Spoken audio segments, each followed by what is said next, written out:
এই পাগলা বিজ্ঞানীটি একটি মনস্টার তৈরি করে, যেটি ছিল একটি নবজাতক শিশুর মতো। সে কিছুই বুঝত না, কিন্তু তার শরীরে অস্বাভাবিক শক্তি ছিল। বিজ্ঞানীটি মনস্টারটিকে সব কিছু শেখাতে শুরু করে, কিন্তু একটা সময়ে যে বিজ্ঞানীটি এবং মনস্টারটি একে অপরের শত্রুতে পরিণত হয়। তারা একে অপরকে শেষ করে দিতে চায়। এই সব কিছু কীভাবে ঘটল এবং এর পরে কি হবে তা জানতে চাইলে ভিডিওটিতে লাইক দিয়ে দিন এবং চ্যানেলটিতে সাবস্ক্রাইব করে সম্পূর্ণ ভিডিওটি দেখতে বসে পড়ুন।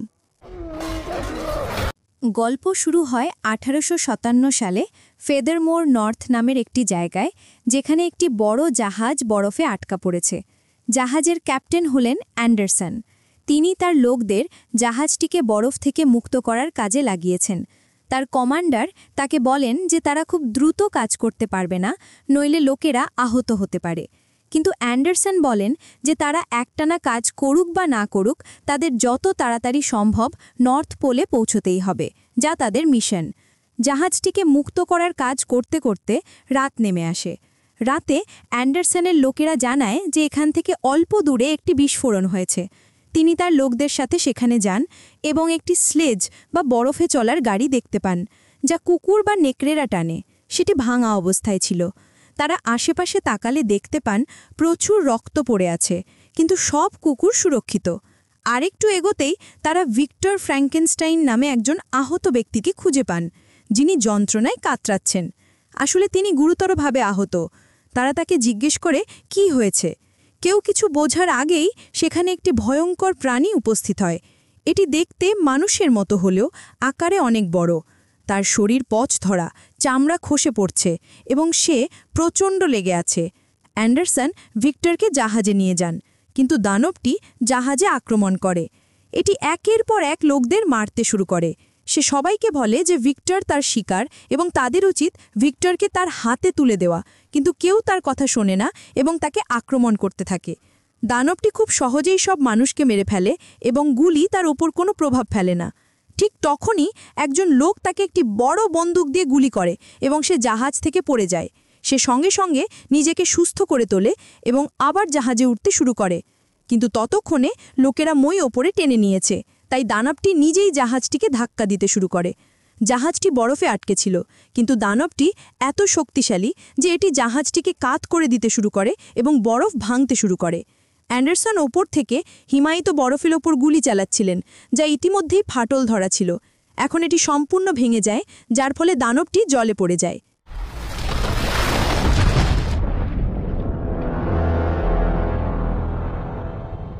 অ্যান্ডারসন এবং তার লোকেরা স্বস্তির নিঃশ্বাস ফেলে এবং ভিক্টরের চিকিৎসা শুরু করে। আমরা দেখি যে ভিক্টরের একটি পা কৃত্রিম। কিছুক্ষণ পর তার জ্ঞান ফেলে এবং সে অ্যান্ডারসনকে জিজ্ঞেস করে যে দানবটি কতজন লোককে মেরেছে। তাকে বলা হয় 6 জন মারা গেছে। ভিক্টর বলে যে ওটা আবার ফিরে আসবে এবং ভিক্টরকে না পাওয়া পর্যন্ত সবাইকে মেরে ফেলবে।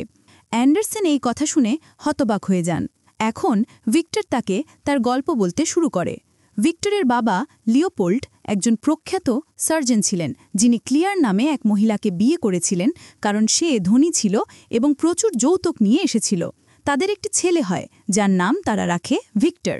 লিওপোল্ড প্রায়ই শহরের বাইরে থাকতেন, কিন্তু যখনই তিনি ফিরতেন পুরো বাড়ি তার ইশারায় চলত। তিনি একজন অত্যাচারী, কঠোর এবং একগুঁয়ে মানুষ ছিলেন। ক্লিয়ার তাকে খুব ভয় পেতেন। ক্লিয়ার তাদের দ্বিতীয় সন্তানের গর্ভাবস্থায় ছিলেন, কিন্তু লিওপোল্ড তার দিকে কোনো মনোযোগ দেননি। তার সমস্ত মনোযোগ ছিল ভিক্টরের ওপর, যাকে তিনি একজন সার্জন বানাতে চেয়েছিলেন। তিনি তাকে ক্রমাগত হিউম্যান অ্যানাটমি শেখাতেন। ভিক্টর প্রচণ্ড চাপের মধ্যে সব কিছু শিখতে থাকত। যদি সে কিছু শিখতে ব্যর্থ হতো, তার বাবা তাকে মারতেন। তিনি তার হাতে মারতেন না, কারণ সেগুলো সার্জারির জন্য প্রয়োজন হবে। পরিবর্তে তিনি তার মুখে মারতেন। একদিন ক্লিয়ার তার দ্বিতীয় সন্তান প্রসব করতে যান। বাচ্চা জন্মানোর সাথে সাথেই তিনি মারা যান।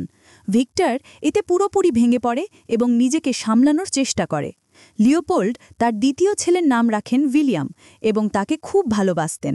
ভিক্টর একদিন লিওপোল্ডের মুখোমুখি হয়ে বলে যে তিনিই ক্লিয়ারের চিকিৎসা করছিলেন, তবুও সে মারা গেল। তার বাবা উত্তর দেন যে মৃত্যুর ওপর কারো নিয়ন্ত্রণ নেই। ভিক্টর ঘোষণা করে যে যদি তাই হয় তবে সে মেডিকেল সায়েন্সের সব কিছু শিখবে এবং সর্বশ্রেষ্ঠ সার্জন হবে, এত বড় যে সে মৃত্যুকেও পরাজিত করতে পারবেন। সে এমনকি মৃতদেরও ফিরিয়ে আনবে। সেই দিন ভিক্টরের পুনর্জন্ম হয়। সে একটি উদ্দেশ্য খুঁজে পায়। প্রথমবার সে একটি দর্শন পায়, তাতে সে একটি ডার্ক এঞ্জেলকে দেখতে পায়।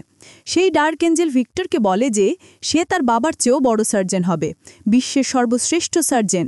তার জীবন ও মৃত্যুর ওপর আধিপত্য থাকবে। সময় কেটে যায়। ক্লিয়ারের যে বাগানগুলো ফ্র্যাঙ্কেনস্টাইন পরিবারের আয়ের উৎস ছিল তাতে আগুন লেগে যায়, বিবাদ দেখা দেয়, যার ফলে ভিক্টর পরিবারের প্রচুর ক্ষতি হয়। এখন তাদের কাছে শুধু এই ম্যানশনটি অবশিষ্ট ছিল। ভিক্টর তার ভাই উইলিয়ামকে আত্মীয়দের কাছে পাঠিয়ে দেয় এবং নিজে পড়াশোনা শেষ করতে চলে যায়।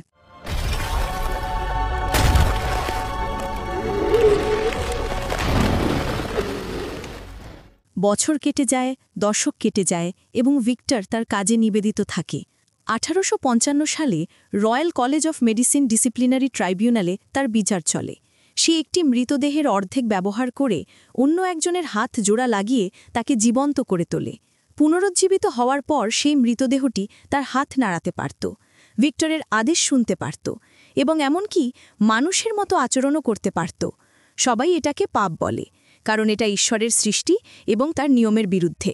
কিন্তু ভিক্টর বলে যে যদি তাদের ঈশ্বর মৃতকে ফিরিয়ে আনার অনুমতি না দেন তবে সে এমন ঈশ্বরকে মানবে না। সবাই তার ওপর প্রচণ্ড রেগে যায় এবং তাকে royal college of surgeons of Edinburgh থেকে সাসপেন্ড করা হয়। সে এই নিয়ে ক্ষুব্ধ ছিল। তার সাথে হেনরিক হারল্যান্ডার নামে এক ব্যক্তির দেখা হয়, যিনি কোর্টে তার পুরো ডেমনস্ট্রেশন দেখেছিলেন। তিনি ব্যাখ্যা করেন যে তিনি একজন ব্যবসায়ী এবং একটি চিঠি নিয়ে এসেছেন। উইলিয়াম হারল্যান্ডারের ভাইজি এলিজাবেথের সাথে এনগেজড হতে চলেছে। 3 দিন পর ভিক্টর হারল্যান্ডারের বাড়িতে যায়।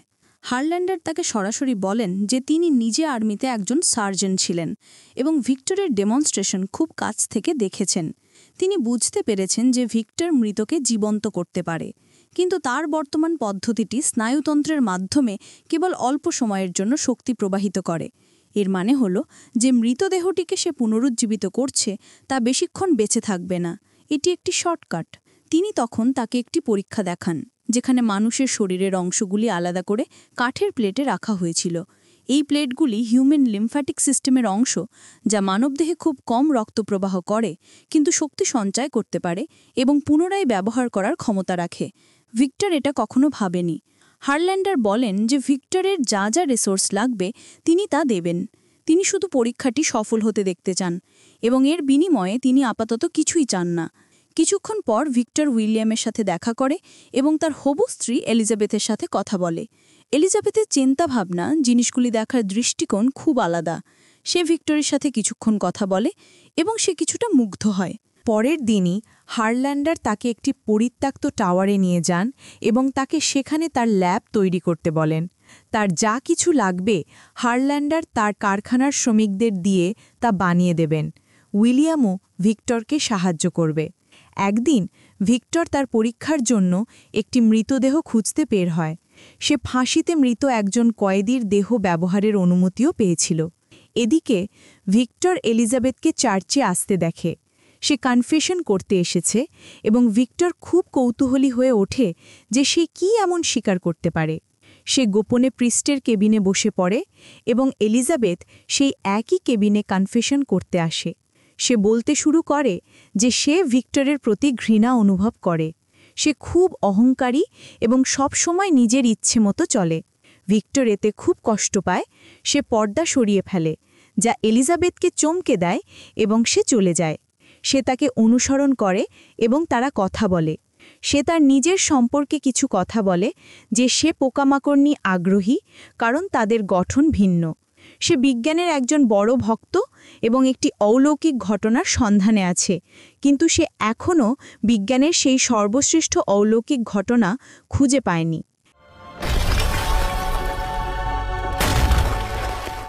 বর্তমান সময়ে ফিরে এসে আমরা দেখি সেই দানবটি, যা এখন সম্পূর্ণ সুস্থ হয়ে জল থেকে উঠে জাহাজের দিকে আসছে। এর মানে হল তার হিলিং ক্ষমতা এবং প্রচণ্ড শক্তি আছে। সে অ্যান্ডারসনের লোকদের বলে যে সে আবার আক্রমণ করতে চলেছে। তাই অ্যান্ডারসনের উচিত ভিক্টরকে তার হাতে তুলে দেওয়া, কিন্তু সে অস্বীকার করে বলে যে সে ভিক্টরকে যে কোনো মূল্যে বাঁচাবে। গল্প আবার অতীতে ফিরে যায়, যেখানে ভিক্টর একটি মৃতদেহ পেয়েছে এবং তার কাজ শুরু করেছে। এদিকে সে এলিজাবেথের সাথেও কিছু সময় কাটায় এবং তার প্রেমে পড়তে শুরু করে। অন্যদিকে তার পরীক্ষা সম্পূর্ণ হয়েছে, কিন্তু সে দেহটিকে জীবন্ত করতে পারছে না। হারল্যান্ডার তাকে বলেন যে তাকে তাড়াতাড়ি কাজ শেষ করতে হবে, কারণ অনেক দিন কেটে গেছে এবং তার তহবিলও শেষ হয়ে আসছে। ভিক্টর চিন্তিত হয়ে ভাবে যে সে 1 সপ্তাহের মধ্যে কিভাবে এই দেহটিকে জীবন্ত করবে। এই অবস্থায় সে এলিজাবেথের কাছে তার অনুভূতি প্রকাশ করে, কিন্তু সে সরাসরি প্রত্যাখ্যান করে। তবে তার প্রত্যাখ্যানটি ছিল বাধ্যতামূলক, কারণ সে তার ছোট ভাইয়ের সাথে এঙ্গেজড এবং সে এতে দুঃখও পায়। ভিক্টরও মানসিকভাবে ভেঙে পড়ে, কারণ একদিকে সে এলিজাবেথকে পছন্দ করে, কিন্তু সে তার সাথে থাকতে পারবে না, এবং অন্যদিকে তার পরীক্ষাও কাজ করছে না। সে মনোযোগ দেয় এবং বুঝতে পারে যে সে দেহটিকে সঠিক বিদ্যুৎ দিচ্ছে না। সে সেটার অবস্থান পরিবর্তন করে এবং দেহটি জেগে ওঠে। অবশেষে সে বুঝতে পারে কিভাবে দেহটিকে জীবন্ত করতে হয়। 1 সপ্তাহ পর সে অনেক সৈনিকের মৃতদেহ নিয়ে আসে। সে সেগুলো কেটে বিভিন্ন দেহ থেকে ভালো অংশগুলো নিয়ে একটি নতুন দেহ তৈরি করে। অবশেষে একটি ঝড়ের দিনে সে আকাশের বজ্রপাত দিয়ে এটিকে চার্জ করার প্রস্তুতি নেয়। ভিক্টর এবং হারল্যান্ডার সেখানে ছিলেন। উইলিয়াম এবং এলিজাবেথ আগেই চলে গিয়েছিল। ইতিমধ্যে ভিক্টর জানতে পারে যে হারল্যান্ডারের একটি মারাত্মক রোগ আছে এবং তিনি মারা যাচ্ছেন। এই কারণেই তিনি এই পরীক্ষার জন্য অর্থ ব্যয় করছিলেন, যাতে ভিক্টর তার মৃত্যুর পর তাকেও পুনরুজ্জীবিত করতে পারে। ভিক্টর সরাসরি প্রত্যাখ্যান করে। হারল্যান্ডার তাকে টাকা, ক্ষমতা এবং এমনকি এলিজাবেথকে দিয়ে প্রলুব্ধ করার চেষ্টা করে, কিন্তু ভিক্টর তার অবস্থানে অটল থাকে। বলে যে হারল্যান্ডারের শরীর রোগের কারণে ভেতর থেকে পচে গেছে এবং এখন আর কিছুই করা সম্ভব নয়। হারল্যান্ডার ভিক্টরকে থামানোর জন্য তার যন্ত্রপাতি কেড়ে নেওয়ার চেষ্টা করে। ধস্তাধস্তির এক পর্যায়ে সে উপর থেকে পড়ে যায় এবং মারা যায়। ভিক্টর তার সিস্টেম সংযুক্ত করে এবং রুমের ব্যাটারি চার্জ করার জন্য আকাশের বজ্রপাত ব্যবহার করে, আশা করে যে দেহটি শক্তি পাবে। কিন্তু দেহটি জীবন্ত হয় না এবং পরীক্ষাটি ব্যর্থ হয়। পরাজিত হয়ে ভিক্টর তার ঘরে গিয়ে ঘুমিয়ে পড়ে। সে সেই একই ডার্ক এঞ্জেলকে তার সামনে দেখতে পায়, যা তাকে ভয়ে জাগিয়ে তোলে। মর্মান্তিকভাবে সে সেই মৃতদেহটিকে তার সামনে দাঁড়িয়ে থাকতে দেখে। সে হতবাক এবং আনন্দিত হয়ে ওঠে, কিন্তু এই আনন্দ স্বল্পস্থায়ী ছিল। সে শুধু এটিকে জীবন্তকরণ কথাই ভেবেছিল। এর পরে কি করতে হবে তার কোনো ধারণা ছিল না। আসলে তার ভাবনা সেখানেই শেষ হয়ে গিয়েছিল। শুরুতে এই মৃতদেহটির কোনো আবেগ, কোনো চিন্তা, কোনো বোঝাপড়া ছিল না। এটা ভুল করে, নিজেকে আঘাত করে, যদিও সে সুস্থও হয়ে যায়। ধীরে ধীরে এটি নিজে থেকে জিনিসগুলি ভাবতে এবং বুঝতে শুরু করে, কিন্তু ভিক্টরের রাগ লক্ষ্য করে এবং তাকে শিকল দিয়ে বেঁধে রাখে। একদিন এলিজাবেথ এবং উইলিয়াম আসে। এলিজাবেথ মৃতদেহটি দেখে এবং এটাই সেই অলৌকিক ঘটনা যে সে খুঁজছিল। সে এর সাথে কিছু সময় কাটায়, তাকে বোঝার চেষ্টা করে। এই মৃতদেহটির ব্যাপার হলো তার সামনে যে থাকে সে তাকে নকল করে। যেহেতু এলিজাবেথ সদয় আচরণ করছিল, এটিও তার সাথে সদয় আচরণ করে। সে তাকে কথা বলা শেখায় এবং এটি একটি শব্দ বলে, এলিজাবেথ। দ্বিতীয় শব্দটি সে আগেই শিখেছিল, ভিক্টর। এক রাতে ভিক্টর এলিজাবেথকে বলে যে এই জিনিসটা, এই মৃতদেহটা অকেজো। সে উত্তর দেয় যে এটা কোনো জিনিস নয়, এর এখন জীবন আছে এবং এটি মানুষের চেয়েও পবিত্র। এই কথা শুনে ভিক্টরের অহংবোধে আঘাত লাগে এবং সে মৃতদেহটিকে মারতে শুরু করে। কিন্তু ততক্ষণে মৃতদেহটি রেগে যেতে শুরু করে, যা ভিক্টরকে ভয় পাইয়ে দেয়। আপনি এখানে লক্ষ্য করতে পারেন যে ভিক্টর ঠিক তার বাবার মতো আচরণ করছে। পরের দিন ভিক্টর উইলিয়ামকে হারল্যান্ডারের মৃত্যুর সত্যটা জানায় এবং তাকে এলিজাবেথকে নিয়ে চিরদিনের জন্য এখান থেকে চলে যেতে বলে। উইলিয়াম এলিজাবেথকে নিয়ে চলে যায় এবং ভিক্টর পুরো টাওয়ারে আগুন লাগিয়ে দেয়, যাতে মৃতদেহটিও ধ্বংস হয়ে যায়। কিন্তু মৃতদেহটি তার সাথে কথা বলতে শুরু করে, যা ভিক্টরের মন বদলে দেয়। সে টাওয়ারে ফিরে যাওয়ার চেষ্টা করে, কিন্তু পুরো টাওয়ার বিস্ফোরিত হয়। এখানেই ভিক্টর তার পা হারায়। আপনাদের মনে থাকবে, শুরুতে তার পা কৃত্রিম ছিল, এটাই তার কারণ। ততক্ষণে এলিজাবেথকে ফিরিয়ে আনা হয়েছিল, কিন্তু পুরো টাওয়ার বিস্ফোরিত হওয়ায় আর কিছু করার ছিল না। বর্তমান সময়ে ফিরে এসে দানবটি জাহাজে ওঠে সোজা অ্যান্ডারসনের কেবিনে চলে আসে। এটি তাকে বলে যে সে ভিক্টরের গল্প শুনেছে, কিন্তু এখন তাকে তার দিকের গল্প শুনতে হবে। এবং এখানে শুরু হয় সেই মৃতদেহটির গল্প, সেই প্রাণীটির যার নাম ক্রিস্টেল। ভিক্টর টাওয়ারে আগুন লাগিয়ে দিয়েছিল, এটি বিস্ফোরিত হয় এবং প্রাণীটি পুড়তে যাচ্ছিল। কিন্তু তার মধ্যে নিজেকে বাঁচানোর মতো যথেষ্ট বোঝাপড়া তৈরি হয়েছিল। বেঁচে থাকার প্রবৃত্তি বা সার্ভাইভাল ইনস্টিংক্ট জেগে উঠেছিল। সে তার শিকল ভাঙার চেষ্টা করে এবং সমস্ত শক্তি দিয়ে নিজেকে মুক্ত করে। সে বেসমেন্টে শিকলবন্দি ছিল, যেখান থেকে একটি ড্রেন সোজা সমুদ্রে গিয়ে মিশেছিল। সে সেই ড্রেনে ঝাঁপ দেয়, টাওয়ার থেকে বেরিয়ে আসে এবং জলে পড়ে বেঁচে যায়। সে এগিয়ে চলে। সে যুদ্ধক্ষেত্রে মৃত সৈনিকদের কঙ্কাল দেখতে পায়, তাদের পোশাক দেখতে পায়, সেগুলো তুলে নিয়ে পরে ফেলে। সে পোশাক পরল কারণ সে অন্য মানুষকে পোশাক পরতে দেখেছিল। সে এগিয়ে গিয়ে পশুদের দেখে, তারা তাকে বিরক্ত করে না, তাই সেও তাদের বিরক্ত করে না বা তাদের ভয়ও পায় না। সে ফল ছিঁড়ে খায়, কারণ তার একটি শরীর আছে এবং তার শক্তির প্রয়োজন অনুভব হচ্ছিল।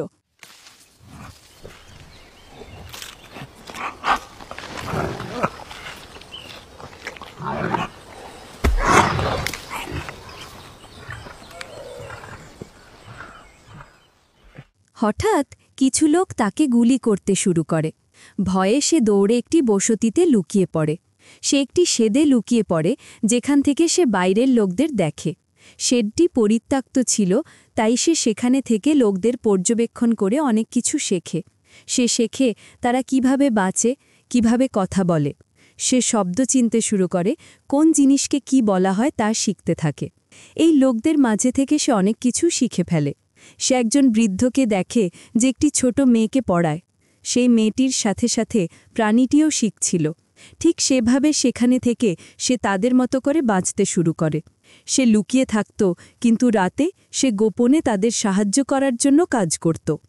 কখনো মেরামত করে দিত, কখনো কাপড় ধুয়ে দিত, কখনো বা কিছু এনে দিত। সে এই সব করত কারো সামনে না এসেই। একদিন নেকড়েরা বসতিতে আক্রমণ করে এবং ভেড়া খেতে শুরু করে। তারা একজনকে মেরে ফেলে এবং বাকিদের ভয় দেখিয়ে তাড়িয়ে দেয়। এ থেকে প্রাণীটি জীবনকে আরও ভালোভাবে বোঝে। নেকড়েরা ভেড়াদের শত্রু নয় এবং মানুষও নেকড়েদের শত্রু নয়। এটা প্রকৃতি, এবং যদি একজনকে বাঁচতে হয় তবে অন্যকে মরতে হবে। একেই বলে সার্ভাইভাল বা টিকে থাকা। আর তাই সে সার্ভাইভাল ইনস্টিংক্টও শিখে ফেলে। এক রাতে সে বৃদ্ধের সামনে যাওয়ার সাহস জোগায়, কিন্তু এই বৃদ্ধ অন্ধ ছিলেন এবং তিনি প্রাণীটিকে দেখে মোটেও ভয় পাননি।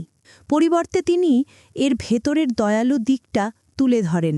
তিনি আরও লক্ষ্য করেন যে প্রাণীটি কথা বলতে পারে না। তাকে বলেন যে তিনি তার বন্ধু হবেন।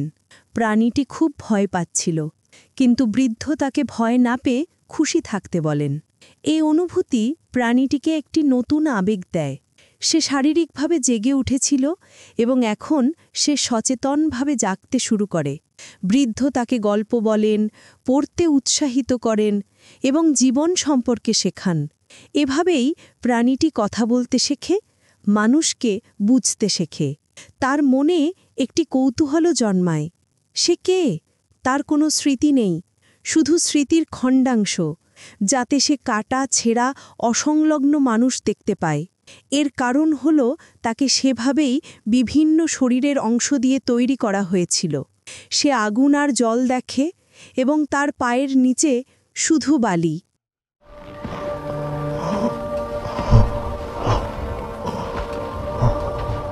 সে নিজের সম্পর্কে জানতে আবার সেই টাওয়ারে যায় এবং সে সত্য জানতে পারে। সে কেবল মৃত্যুর একটি রূপ। এতে দুঃখ পেয়ে সে ফিরে আসে। প্রাণীটি টাওয়ার থেকে ভিক্টরের ঠিকানা পেয়েছিল। যখন সে ফিরে আসে, সে দেখে বৃদ্ধ একা। তাকে নেকড়েরা আক্রমণ করছে। প্রাণীটি নেকড়েদের মেরে ফেলে, কিন্তু বৃদ্ধ গুরুতর আহত হন এবং মারা যেতে শুরু করেন। তার শেষ মুহূর্তে তারা কথা বলে। প্রাণীটি বলে সে কিছুই নয়, কেবল বিভিন্ন মৃতদেহ থেকে জোড়া লাগানো আবর্জনার স্তূপ। বৃদ্ধ বলেন, না, তা নয়, সে একজন ভালো মানুষ এবং সে ওই বৃদ্ধের বন্ধু। এই বলেই বৃদ্ধ শেষ নিঃশ্বাস ত্যাগ করেন।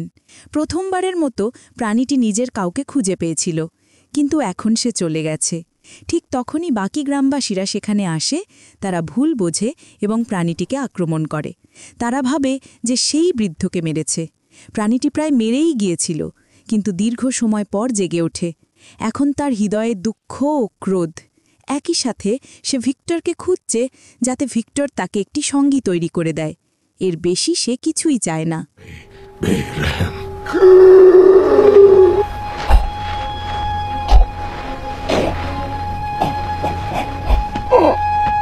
এদিকে ভিক্টর উইলিয়ামের সাথে থাকছিল এবং ডার্ক অ্যাঞ্জেল সম্পর্কে দুঃস্বপ্ন দেখছিল, যা এখন তার কাছে মৃত্যুর রূপ হয়ে দেখা দিচ্ছিল। কারণ ভিক্টরের মতে সে নিজেই মৃত্যুকে জন্ম দিয়েছে, তাকে তৈরি করেছে, তাকেই এর মোকাবিলা করতে হবে। এখন তার এবং এলিজাবেথে বিয়ের দিন এসে গেছে। ভিক্টর শেষবারের মতো এলিজাবেথের সাথে কথা বলতে যায়, কিন্তু সে তার আসল রূপ চেনে। সে তাকে ঘৃণা করে, কারণ সে নিজেকে ছাড়া আর কারও কথা ভাবতে পারে না। সে তার কাছে এলে এলিজাবেথ তাকে চড় মেরে তাড়িয়ে দেয়। সে রাগে নিজের ঘরে আসে, যেখানে প্রাণীটি ইতিমধ্যেই পৌঁছে গেছে এবং তার জন্য অপেক্ষা করছিল।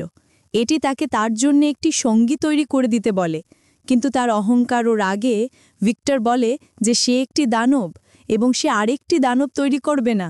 প্রাণীটি বলে যে সে মরতে পারে না এবং একা থাকাটা দুঃখে ভরা, তাই তার একজন সঙ্গী দরকার। কিন্তু ভিক্টর জিজ্ঞেস করে সঙ্গী পেলে কি হবে? তারা একসাথে বাচ্চা পয়দা করবে, বিয়ে করবে, দানবদের একটি সেনাবাহিনী তৈরি করবে। এই কথা শুনে প্রাণীটি গভীরভাবে আঘাত পায়। সে তাকে আক্রমণ করতে আসে। হইচই শুনে এলিজাবেথ ঘরে ঢোকে। সে প্রাণীটিকে দেখে অত্যন্ত আনন্দিত হয়, কারণ সে তাকে ভালোবাসে। তার কাছে এটি একটি পবিত্র মানব সত্তা। ভিক্টর প্রাণীটিকে গুলি করে, কিন্তু এলিজাবেথ তাকে বাঁচাতে মাঝে চলে আসে এবং গুলিবিদ্ধ হয়। ততক্ষণে উইলিয়াম এবং আরও কিছু লোক ঘরে ঢোকে এবং প্রাণীটিকে আক্রমণ করে, কিন্তু প্রাণীটি তাদের হারিয়ে দেয়। এলিজাবেথ প্রাণীটিকে তাকে সাথে নিয়ে যেতে বলে, তাই সে তাকে সাথে নিয়ে যায়। ভিক্টর দেখে যে উইলিয়াম মারা যাচ্ছে। উইলিয়াম শেষবারের মতো তার ভাইয়ের সাথে কথা বলে জানায় যে সে সবসময় ভিক্টরকে ভয় পেত, তার রাগকে, তার পাগলামিকে। আসল দানব এখানে এই প্রাণীটি নয়, বরং ভিক্টর নিজেই, ঠিক যেমন তাদের বাবার মতো। এখন প্রাণীটি এলিজাবেথকে একটি গুহায় নিয়ে যায়। মারা যাওয়ার আগে এলিজাবেথ তাকে বলে যে সে সারা জীবন ধরে তাঁকেই খুঁজেছে, মানে সে এমন কিছু ছিল যা সে প্রকাশ করতে পারত না, আর আজ সে তার সামনে আছে। এটাই ছিল তার কাছে আসল ভালোবাসা, এবং আজ সে তা পেয়েছে। যার কোলে সে শেষ নিঃশ্বাস ত্যাগ করছে, সে মারা যায়। ভিক্টর সেখানে পৌঁছায় এবং প্রাণীটিকে আক্রমণ করতে শুরু করে, কিন্তু প্রাণীটি বলে যে সে তাকে মারতে পারবে না। এটি তাকে জীবনে একটি উদ্দেশ্য দেয়, যেন সে প্রাণীটিকে মেরে ফেলে। একটি ধাওয়া শুরু হয়। ভিক্টর প্রাণীটির থেকে পালাচ্ছিল এবং প্রাণীটি তাকে মারার উদ্দেশ্যে তার সামনে আসছিল। এইভাবেই তারা দুজনেই জাহাজের কাছে এসে পৌঁছায়, এবং এখানেও ভিক্টর তাকে মারতে ব্যর্থ হয়।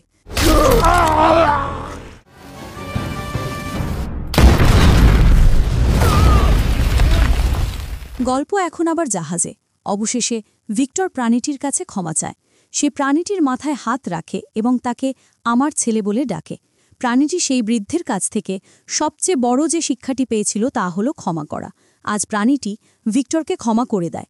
ভিক্টর তার শেষ নিঃশ্বাস নিচ্ছিল, অবশেষে এটা মেনে নিয়ে যে সেই একজন মানুষকে তৈরি করেছিল। সে মারা যায়। প্রাণীটি চলে যেতে শুরু করে। সে জানে তাকে বাঁচতে হবে, এবং ভিক্টরও তাকে বলেছিল যে এখান থেকে তাকে বাঁচতে শিখতে হবে। তার কোনো উদ্দেশ্য নেই, কিন্তু এখন তার জীবনের একটি উদ্দেশ্য আছে। প্রাণীটি জাহাজ থেকে নেমে আসে। যেই লোকগুলো এতক্ষণ তাকে ভয় পাচ্ছিল, তারা এখন তার দিকে দয়া মায়ার দৃষ্টিতে তাকায়। সে জাহাজের পেছনে গিয়ে বরফে আটকে থাকা জাহাজটিকে ধাক্কা দিয়ে সমুদ্রের দিকে ঠেলে দেয়, যাতে তারা তাদের গন্তব্যে পৌঁছাতে পারে, তাদের মিশন পূর্ণ করতে পারে। অ্যান্ডারসন প্রথমে তার মিশনে যেতে চেয়েছিলেন, কিন্তু এখন তার একটি উদ্দেশ্য আছে, ভালো কাজ করা। তিনি সবার সাথে বাড়ি ফিরে যাওয়ার সিদ্ধান্ত নেন, যাতে সবাই সুরক্ষিত থাকে। এবং প্রাণীটি তার নতুন উদ্দেশ্য নিয়ে এই পৃথিবীকে নতুন করে খুঁজে পাওয়ার জন্য পৃথিবীতে অদৃশ্য হয়ে যায়, এবং এরই সাথে মুভিটি এখানেই শেষ হয়ে যায়।